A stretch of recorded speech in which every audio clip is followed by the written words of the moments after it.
천국이 멀리 떨어져 있는 것이 아닙니다. 오늘 배경이 되는 히브리서 12장 1절에는 어떻게 말씀하고 있는가? 마치 이 땅에 사는 성도들은 경기장에 나와 경기하는 경주자로 비유됩니다. 그러면 앞서간 성도들, 천국에 있는 성도들은 관중석에 있는 거예요. 그만큼 거리가 가깝다는 것입니다.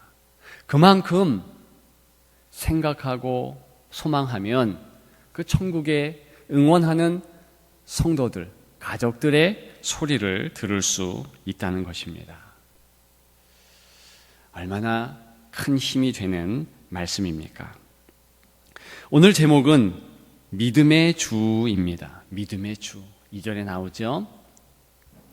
예수님께서는 믿음의 주님이십니다. 그런 표현입니다. 아름다운 표현 아닙니까? 물론 허다한 증인들, 먼저 간 성도들, 먼저 간 가족들 그렇게 응원하고 있지만 가장 큰 응원은 우리 주님이십니다. 위로와 힘이 되시되 그 원천이 되는 거예요. 진두지휘하면서 힘내라, 위로받으라, 그렇게 성도들에게 세상 땅끝까지 어디 가든지 함께 하신다는 약속이 오늘 본문의 말씀입니다. 예수님이 믿음의 주이시다. 이 고백은 꼭 붙잡아야 할 몇 가지 사실을 강조하고 있습니다.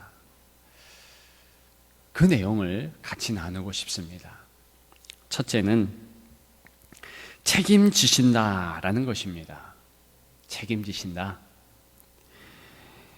여기 2절에 믿음의 주 할 때 그 주라는 단어, 낱말의 어근이 처음이라는 헬라어 아르케라는 단어입니다. 그리고 제법 긴 단어죠. 온전케 하시는 이, 즉 믿음의 주요 온전케 하시는 이 할 때 이 온전케 하시는 이 헬라어 테로스라는, 우리말로는 끝이라는 어근을 가지고 있는 단어입니다. 예수님께서 믿음의 시작이시오, 믿음의 끝이라는 말씀입니다. 그래서 새 번역은 믿음의 창시자여 완성자이신 예수, 이렇게 오늘 본문을 번역했습니다. 또 현대어 쉬운 성경은 우리 믿음의 시작이며 또 믿음을 완전하게 하시는 예수, 주님, 이렇게 번역했습니다.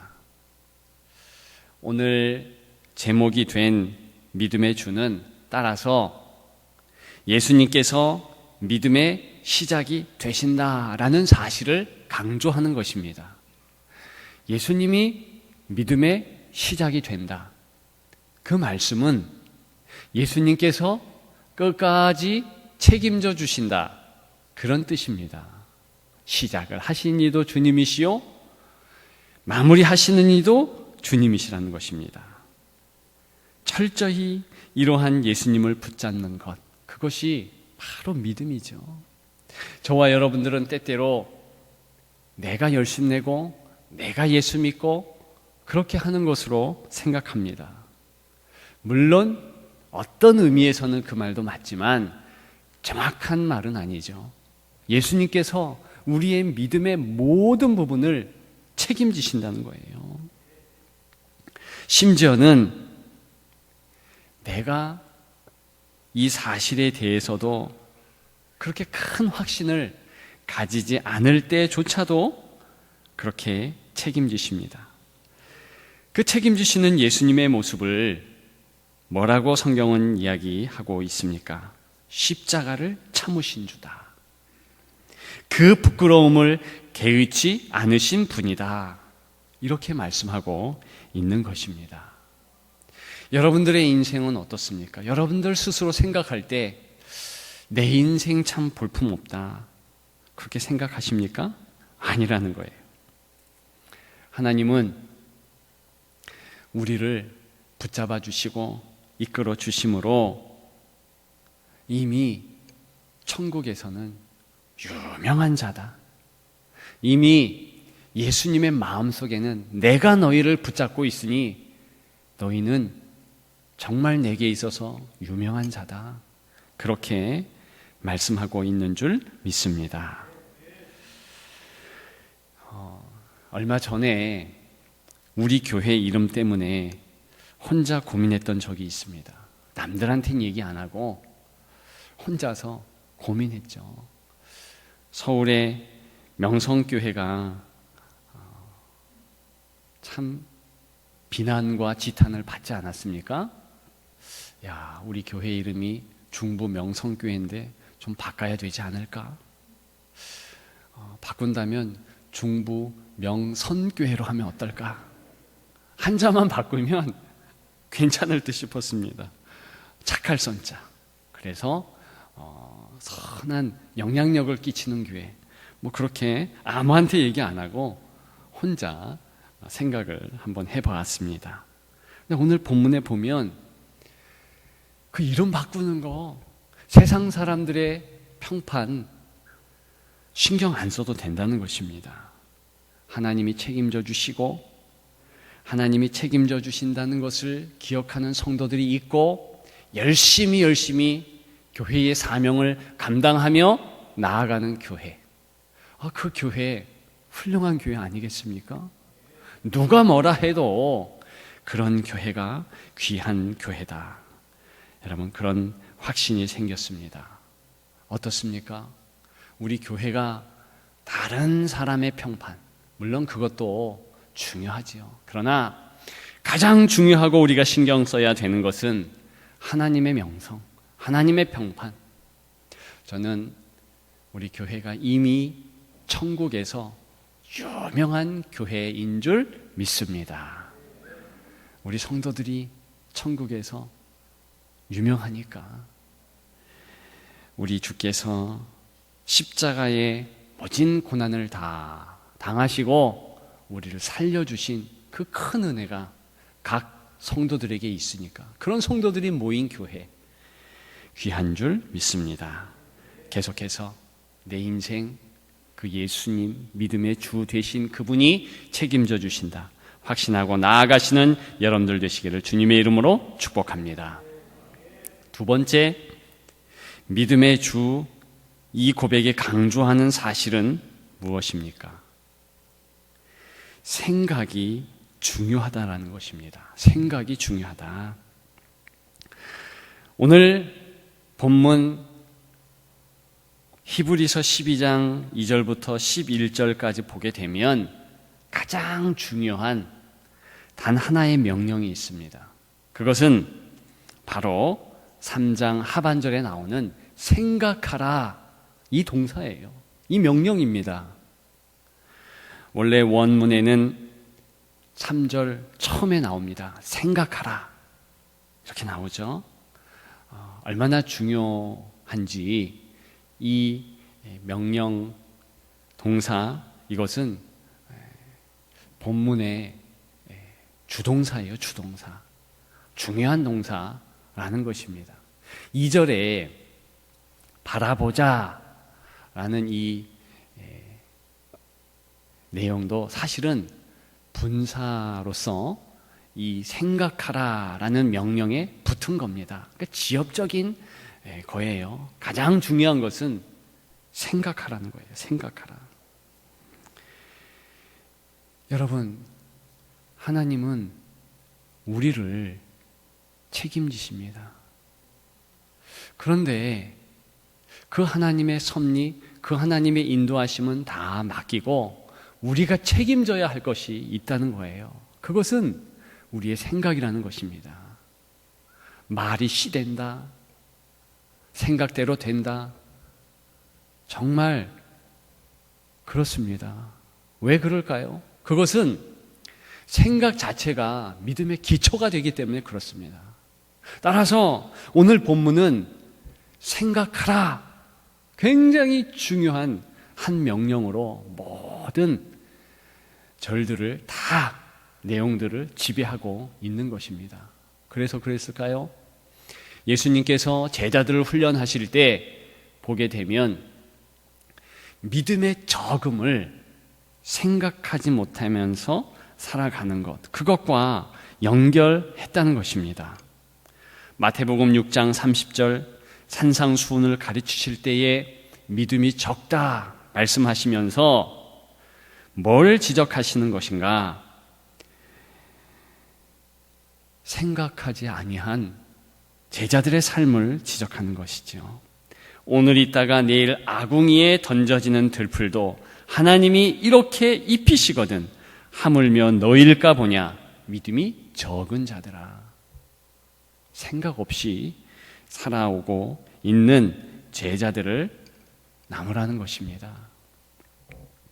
마태복음 16장 8절에 떡을 넣고 온 것 때문에 고민하는 제자들을 향해서도 이 문제를 다시 한번 거론하십니다.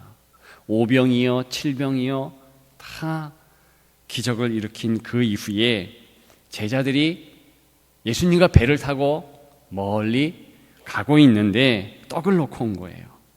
그때에 예수님께서 아시고 이르시되 믿음이 작은 자들아 어찌 떡이 없으므로 서로 의논하느냐. 생각하지 못하면서 살아왔다는 지적입니다.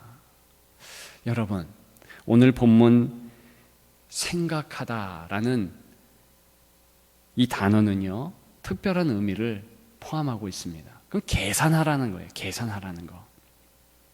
제가 청년 때에 장사를 좀 했습니다.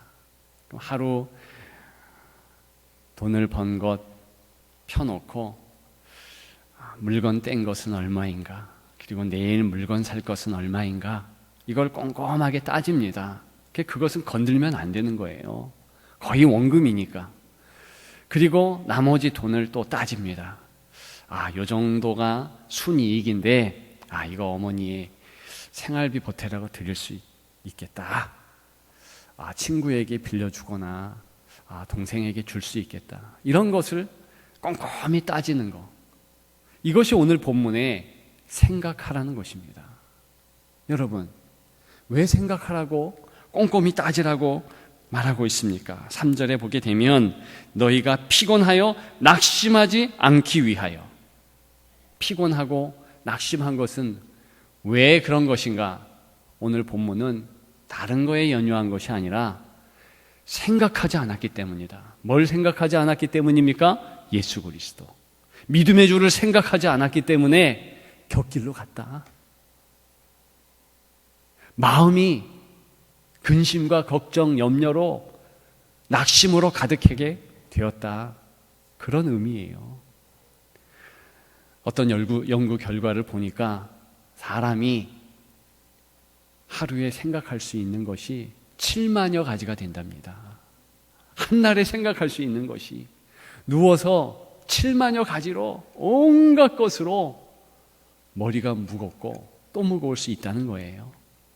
여러분들 어젯밤에 어떻게 잠자리를 가지셨습니까? 혹시 꼬리에 꼬리를 무는 생각 때문에 잠 못 이루는 그런 밤을 지낸 것 아닙니까?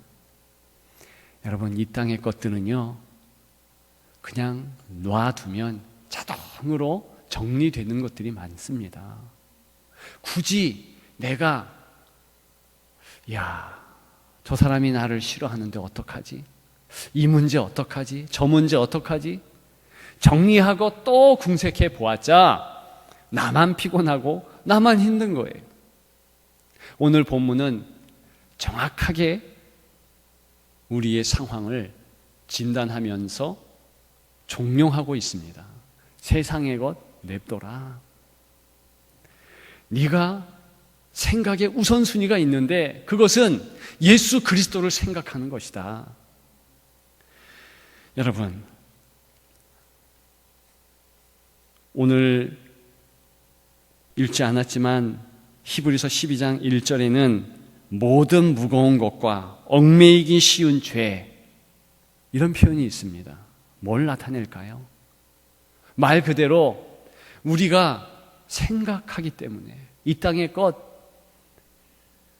그냥 놓아둬도 되는데 굳이 다 내가 해결하려고 하는 것들이 있습니다. 놓아두라는 거예요. 수고하고 무거운 짐진 자들아 다 내게로 오라. 내가 너희를 쉬게 하리라. 어떤 권면입니까? 예수 그리스도를 생각함으로 다른 세상의 생각들을 내려놓으라는 거예요. 꼼꼼히 장사꾼이 따지듯이 하나하나 따져 예수님에 대하여서 생각하고 또 생각하면 이 땅의 것 생각할 겨를이 없는 거죠. 그렇지 않습니까? 그런데 우리는 온갖 잡다한 것을 또 생각하고 또 궁색이고 그렇습니다. 여러분, 꼭 오늘 이 권면을 마음에 새기시고 이 명령대로 예수님을 생각하는 여러분들 다 되시기를 주님의 이름으로 축복합니다. 그것이 되면 오늘 3절부터 4절, 5절, 11절까지 계속되는 한 가지 억구를 해결할 수 있습니다. 징계라 나타나는 고난입니다. 우리의 삶의 모든 고난은 하나님이 허락하셨다는 거예요. 그리고 그것을 통해서 합력해서 선을 이루신다. 11절에 뭐라고 말씀하고 있습니까? 이 고난은 성숙으로 열매 맺는다. 그래서 의와 평강의 열매 맺게 된다. 이렇게 나오고 있습니다. 저와 여러분들이 받는 현실의 고난, 내 인생을 책임지시는 주님께서 허락하셨다면 그러면 기다리자, 인내하자. 가장 귀한 은혜의 결실로 우리에게 열매 맺게 될 줄 믿습니다. 그것을 믿으시면서 예수님 나의 믿음의 주님이십니다 고백하며 나아가는 여러분들 되시기를 주님의 이름으로 축복합니다. 마지막 세 번째, 이 믿음의 주, 이 고백이 강조하는 사실은 무엇입니까? 그것은 공동체가 중요하다는 거예요. 교회가 중요하다는 것입니다.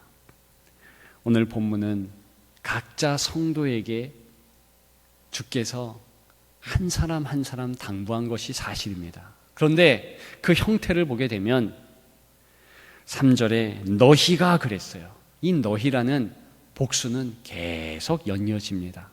나 혼자 고난당하고 나 혼자 경주자고 나 혼자 힘들고 어려움이 있다는 것이 아니라 동일한 모습으로 다른 성도들에게 같이 동일한 어려움이 있다. 인생에게는 다 그렇다. 따라서 공동체에게 주신 하나님의 위로의 말씀도 된다는 것입니다. 우리가 교회를 통해서 위로받고 나도 교회의 성도들을 위로할 의무가 있다는 거예요. 오늘 본문을 통해서 꼭 기억해야 될 것 한 가지가 있습니다. 그것은 교회는 건물이 아니라는 거예요. 여기 너희가 라고 한 대상, 바로 교회에게 한 것인데 건물을 나타내는 것이지 아니죠. 신약 성경에 헬라어 교회라는 단어 에클레시아 114번이나 나옵니다. 그런데 한 번도 교회라는 단어가 건물을 나타내는 단어로 쓰인 적이 없습니다. 초대교회로부터 적어도 15세기까지 교회라는 단어 정말 단 한 번도 건물을 나타낸 적도 역사적으로도 없습니다. 그런데 언제부터인가 교회가 건물로 인식되게 되었습니다. 제 어릴 때 다녔던 교회가 저 서울 상계동의 성원교회였는데 그 성원교회 건물 바로 앞에 현판으로 성원교회 예배당 이렇게 써 있었어요.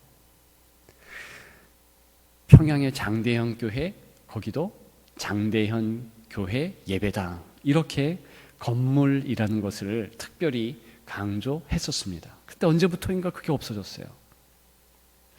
저는 코로나 사태를 경험하면서 이 교회라는 개념 자체를 나부터 고쳐야 되겠다, 그런 생각했습니다. 왜냐하면 성도들이 같이 이 교회 건물에 모여서 예배하지 않은 것 너무 힘든 거예요. 너무 섭섭한 것입니다. 근데 보게 되면 이 건물은 어떻게 보면 전초기지죠. 훈련시키고 성도들을 파송해서 흩어지는 교회의 사명을 이루게 하는 전초기지인 것입니다. 그도 굉장히 중요하죠. 하지만 이 교회 건물이 교회라는 생각으로 가득했을 때 이제 가정에서, 직장에서, 나가는 곳마다, 성도가 있는 곳마다 교회라는 그런 사실이 희석이 되었어요. 그러다 보니까 흩어진 교회의 사명까지도 놓아버렸다는 것입니다. 어제 제가 산책을 하면서 여럿 움직이는 교회들을 보았습니다.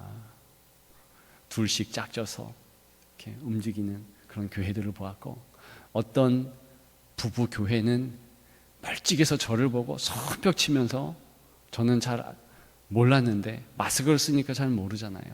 달려오면서 반갑다고 뭐 그랬었습니다. 어제 그 산책로의 끝에 있는 카페에 가는데 물을 사러 가보니까 또 가족 교회가 거기에 앉아서 또 대화를 하고 있었습니다. 여러분, 이렇게 성도가 가서 한 명이 됐든 두 명이 됐든 만나고 교제하는 그 장소가 바로 교회가 된다는 거예요. 예배당이 되고 교제의 현장이 되고 그렇다는 것입니다. 그런데 우리는 그 사실을 까맣게 잊어버리고 그냥 교회 생활을 하고 있고 그랬다는 것. 오늘 본문을 통해서 다시 한번 우리의 마음에 교회는 나다. 그리고 나와 2명 이상 성도들이 모인 바로 그 공동체가 교회다.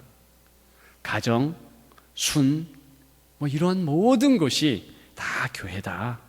그 교회를 중요하게 생각하기에 주님께서 내가 믿음의 주인이다, 내가 교회의 주인이다 하시면서 오늘 말씀을 주셨다는 것입니다. 앞으로 더욱더 우리는 이 사실을 마음에 새겨야 될 것입니다.